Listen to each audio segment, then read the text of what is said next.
All right, continuing with my post-2024 college football season and NFL pre-draft 2025 analysis on selected quarterbacks. Today, I take a look at Texas Longhorn QB Quinn Ewers. This is QB Unfiltered, my take.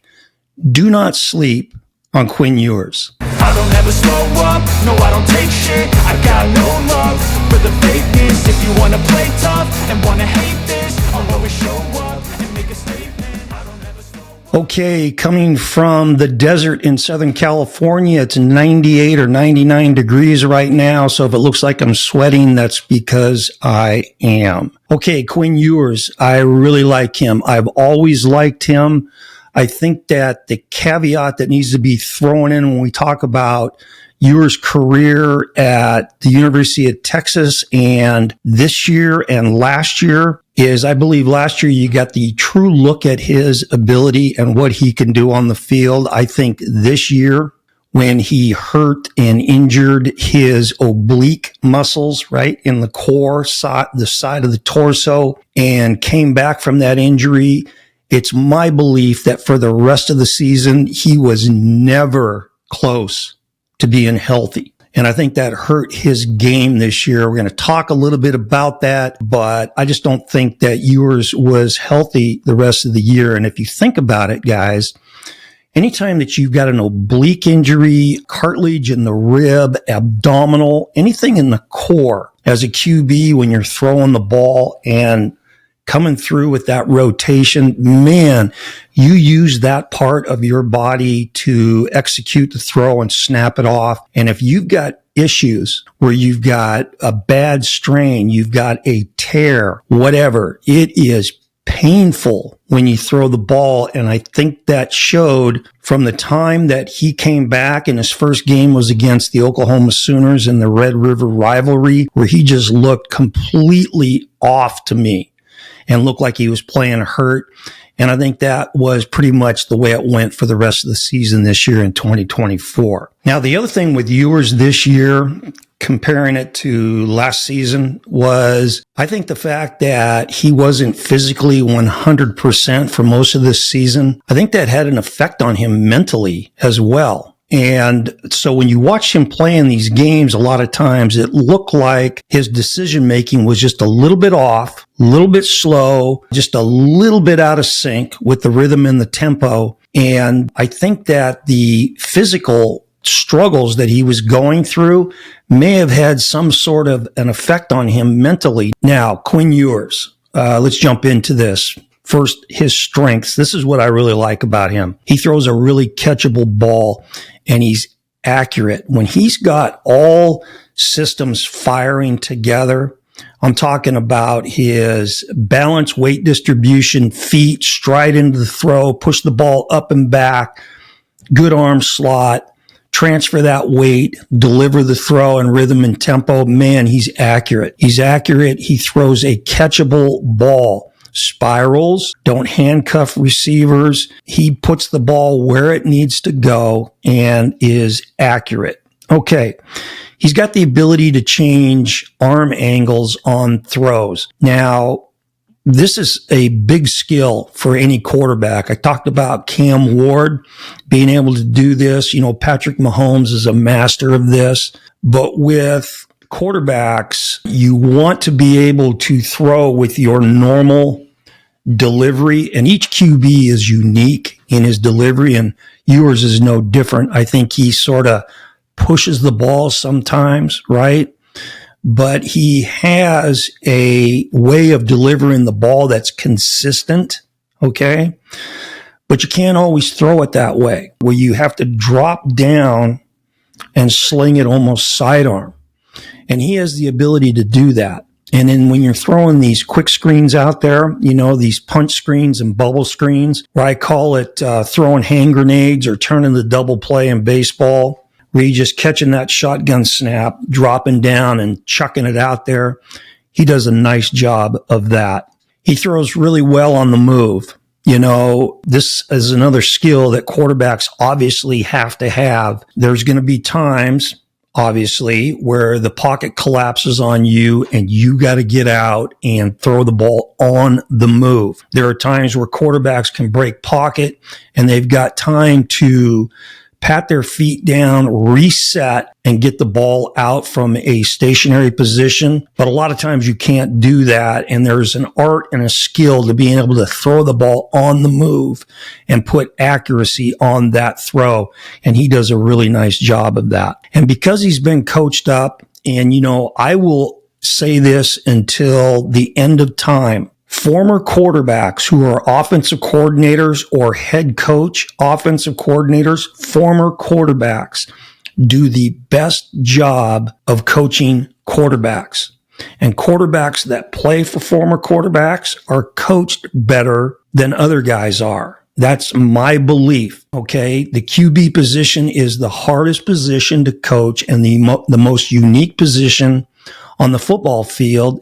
And in my opinion, it's the least coached position because most guys don't understand how to do it. Well, if you've got a former quarterback that's coaching your QB or running your offense, which usually means you're QB friendly, right? Then you're in business. And Quinn Ewers is in business. Steve Sarkisian was a hell of a college quarterback. And he's now obviously the head coach for the Longhorns, but he's also the OC. And for him to be able to sit in the quarterback room and give these guys the little tricks of the trade on how to play the position. And I'm going to give you an example where Ewers threw the rail route to the running back for a touchdown against Ohio State this year. Against a one high safety, he glanced the safety off to the right, knowing the back was running his basic vertical route to the left. Okay, let's talk about what Texas does here on this touchdown pass from Quinn Ewers to the running back. It's on a rail route, which is a vertical route run down the sideline or outside the outside receiver to that side. It's basically a vertical to the back. And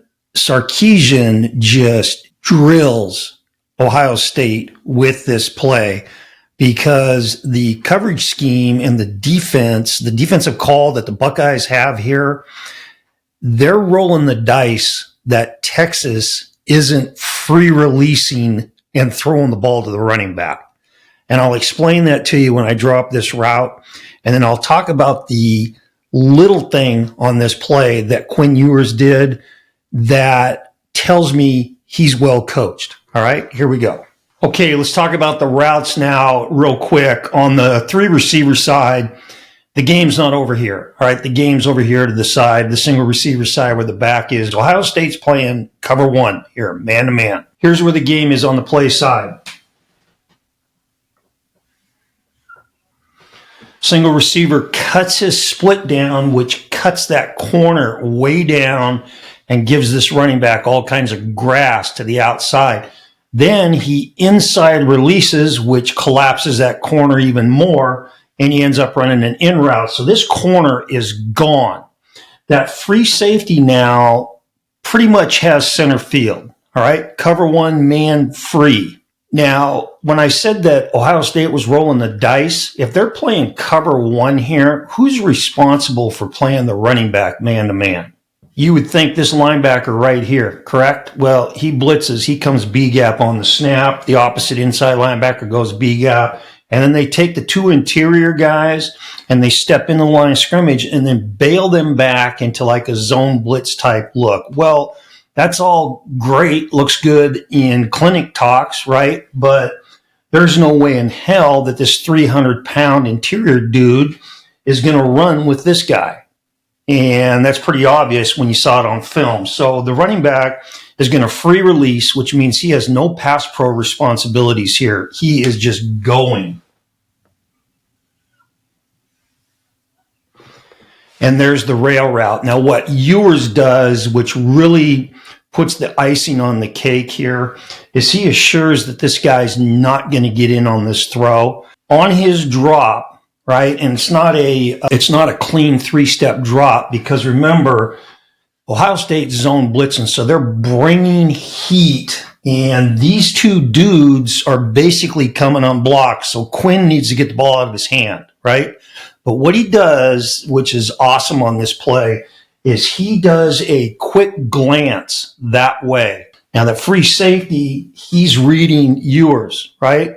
That quick glance that way, this guy has a tendency now to cave in or sink down in that direction, which basically takes him out of this play, and it assures that if anybody's playing man-to-man on this guy, that it's going to be a true one-on-one look. But because of what Ohio State's doing defensively with their scheme, this guy's running all by himself, okay? And then Ewers, the last thing he does is he puts a nice little feather on this throw for a touchdown. Big-time play. Quinn Ewers doing the little things that a lot of people don't notice, but chopping those feet down against unblocked linebackers, looking that safety off real quick, and then putting air underneath the throw so he doesn't have to be perfect, throwing it to a guy who's wide-ass open. There are a lot of quarterbacks that I watch on Saturdays in college football and Sundays in the NFL that don't do that. Can't do that. Don't do that. That's a coached deal. All right. That's just one of the advantages that Ewers has coming into the NFL. And I will argue this point also, that these quarterbacks that have played for great QB coaches in college have such a leg up and an advantage coming into the league, because you can watch an NFL game any Sunday of the year and there is a noticeable difference with the quarterbacks that have been coached with fundamentals, the little tricks of the trade and all that stuff, anticipation, their footwork, how they manage the pocket, and quarterbacks that just have great natural ability that tested really good at the combine, but they've never been coached up and they don't understand the other things that make the quarterback position. So Ewers comes into this thing having been coached by a really solid quarterback guy in Sarkisian. Okay, he is really accurate and effective on RPOs. You know, when Texas runs the RPOs where they're running inside zone or pin and pull with the O-line in the back, and they've got a slot receiver running a quick bender in behind the inside linebackers, Ewers is a stallion at showing the ball, standing up and getting it out of his hand right now and putting it on guys. Okay, he can make all the throws. I think he is best at intermediate and quick game. You know, one of the things about his deep ball, and I'm going to talk about this when I talk about some of his weak points, is I think his footwork gets him in trouble throwing the deeper downfield throws, the verticals, the posts, things like that. But the intermediate game and the quick game, you know, he can make those throws in his sleep. Okay, physical skills aside, Ewers is a competitor and he's gritty. Great example was that Ohio State game. He got his ass handed to him in that first quarter of that game, and Sarkisian came up with some great calls, right? And got them close at a halftime. But that first half was an onslaught by Ohio State's defense.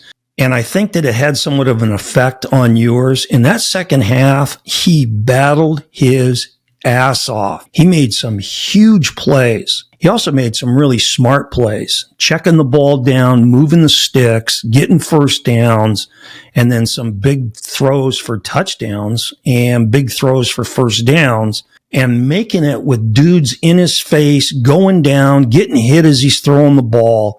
I thought he really competed hard in that game. And that's a characteristic that all great quarterbacks have. I've said this about him on other shows. I think he has the perfect composure. He's like Cam Ward, right? And the quarterbacks have to have this. Whether he makes a great throw or a poor throw, he throws a touchdown or he throws a pick, he looks the very same on the sideline. So the camera's always in his face when he's on the bench. You know, he throws a pick, he's on the bench, the camera's on him. He just has this calm, stoic look on the sideline. On the field, live bullets flying at him, right? He's getting hit, he's getting beat up. He never shows any adverse effects with his demeanor. Now, why is this such an important quality for a quarterback to have because his offensive teammates, the guys that are out there on the field with him, the 10 other offensive guys, and even the defensive side of the ball, those guys react subconsciously to how their quarterback reacts to situations, whether it's good or bad. How does he react when things are going his way? Success. How does he react when it's not going his way? Adversity. You get these emotional QBs that can't control themselves in either one of those situations and has an effect on their teammates. And so Ewers has got this even keel approach, which I think is a fabulous quality for any top flight QB to have. Okay, let's talk a little bit about some of the things I don't like about Quinn Ewers' game. Number one, I think there are times, and a lot of times, where he leaves the pocket when he doesn't have to. He's not patient in the pocket. And this does two things to your offense. The one thing it does with the passing game and the route concept is it kills rhythm and tempo. And I'm not necessarily talking about taking your drop, getting to that last step in your drop, and that ball's out to your first read. I'm talking about your first read's not there. You snap eyes to your second read, or you check the ball down and you're doing it while you're in the pocket. That's rhythm and tempo. That's how the route is designed to go. When you leave the pocket unnecessarily, it ruins that. And the other thing that it does is it puts a ton of pressure on your offensive line, okay? And so there are times where you have to leave the pocket. We talked about that earlier. But when you leave it unnecessarily, that causes undue stress for your offensive lineman, and it also wrecks the rhythm and tempo of the route concept.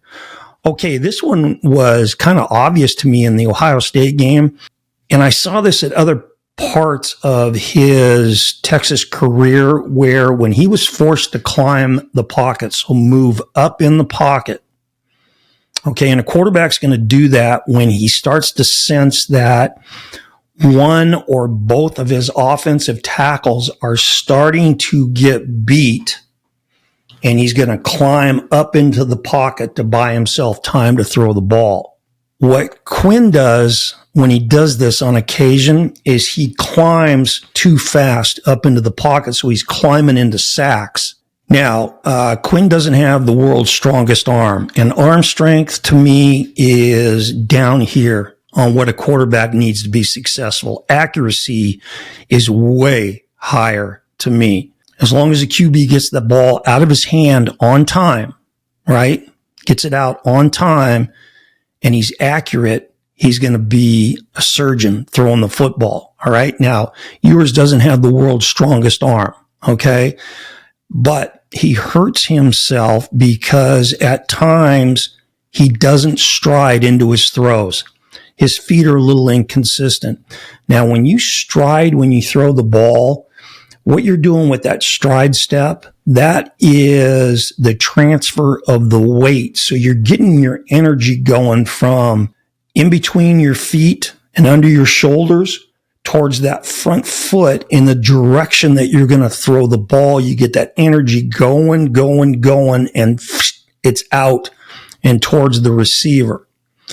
If you don't stride and you throw it not necessarily flat-footed, but you don't transfer that weight to the front foot, you're taking a lot of your power and juice away from the throw. And if you don't have a quote-unquote great strong arm, you're going to throw a lot of soft passes.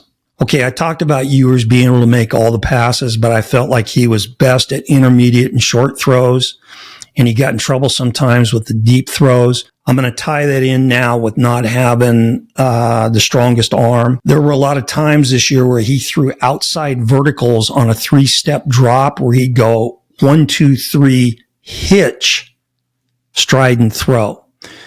You can't take a hitch step when you're throwing an outside vertical. And the reason for that is if you got receivers out there that can fly, right? When you hitch, you're adding about 10 more yards onto the throw where the ball should have been out. 1, 2, 3, stride, the ball's out. Now it's 1, 2, 3, hitch stride. Okay. And I know that sounds fast, but these dudes on the outside are 4'4", 4'5" guys. And you take that hitch step and put 10 more yards onto your throw, and you don't have the world's strongest arm, you're going to be throwing a bunch of balls underthrown, short. So just like with any quarterback and with Quinn Ewers, okay, the feet are tied in to a lot of the success of the throws. Okay, and then some questionable decisions at times. And I'm going to go over on the whiteboard here, but there was the game at Georgia where he threw the pick on the option route where the corner squeezed the option. That ball should have never been thrown. Okay, he has to see that.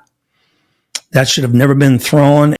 Okay, now this is a pick in the Georgia game that Ewers threw on an option route being run to this guy.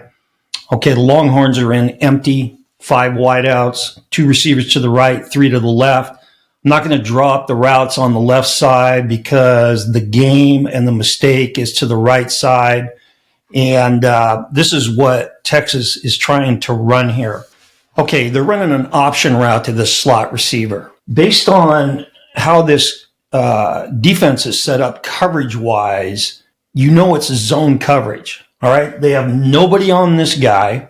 This dude right here is not a true defensive end, right? He's more of a skill guy, a guy that can run, plus he's standing up. So that's telling Quinn right away, and it's also telling the slot receiver that that dude is going to drop into coverage, just like if he was lined up 5 yards off the ball playing slot defender, right? Which is exactly what happens. Okay, now, when you run this play, this is a mental bust by the outside receiver for Texas. I believe it was their tight end. In the fact that he took the wrong release, because this is how you want to teach this play.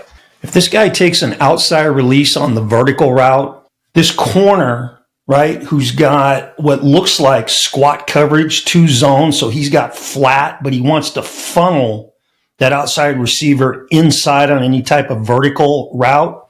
So if he forces an outside release, this corner is going to widen to keep outside leverage. And when he does that, he widens the grass for this option receiver to play in. And that's how you teach the route. And then the second part of this is this guy's got to come off the ball like he's running a seam vertical, a bender route, something deep, so that whoever does show up as this slot defender playing the curl area, you get him to start backing up to get underneath that vertical or that bender. This outside release on that corner route opens up all kinds of grass, and this is just pitch and catch. This is what Texas does to screw this thing up, and then I'm going to talk about how Quinn Ewers makes a big time mistake on this. The tight end takes an inside release on his vertical, and when he does that, that allows that corner to sink down and squeeze the option route. Okay? Now, this guy runs a shitty route too. He comes off the ball kind of half speed, 3/4 speed, and then sinks down and pivots and shuffles outside. He killed the play with his release. And as Quinn's dropping on this play, he's got to have soft focus, not only to see what's going on with his option receiver, but he also has to know that they're playing a form of 2 deep. And if this guy says, screw the vertical, whether he outside releases or inside releases, and he squeezes, you can't throw that ball. So as Quinn's dropping and he's soft focusing that route, he also can see, or he should be able to see, that the tight end by inside release in that corner now is squeezed down and there is no window to throw it. This ball should have never been thrown here. It's a mistake by him. It's a lousy route by this guy and a bad mistake with the eyes and the vision and the decision to throw the ball by Quinn Ewers. And then the final pick against Ohio State where they're playing cover 2 zone robber and they got a guy sitting in center field that's just reading Quinn Ewers. And he's sitting on any type of dig, bender, anything in the middle. And Quinn threw a bender and he lobbed it on top of that. And it was an easy pick. Okay, now we come to the pick at the end of the game against Ohio State, and another bad decision here by Quinn. So Ohio State, who I thought did a really good job of defending Texas's offense pretty much the entire game, except for those couple of rail routes that they got gashed on, where they didn't account for the running back in man coverage. But in this look here, they're playing a 3-man front, right? And they commit 8 guys to coverage. They're playing what we call 2 robber, where it's 2 zone, and then they take DB and they sit him in the middle of the field. And the robber means he's just going to hang out, read quarterback's eyes, and look for any in-breaking routes, dig routes, bender routes, whatever. Now, Quinn takes his drop here and makes 2 mistakes. Number one, and this is the biggest one and the most disappointing to me, he has got to know that you can't throw this dig route against that coverage with this dude sitting right there waiting for it. But that's exactly what he does. So he takes his drop and then he hitches. He throws the ball. Second mistake he makes, he lobs the ball, throws it really soft. So that's like shooting fish in a barrel for this robber. And it's a pick and the game's over, right? Now, what Quinn should have done on this is understand that they don't have a good play here based on that look and that guy's route, right?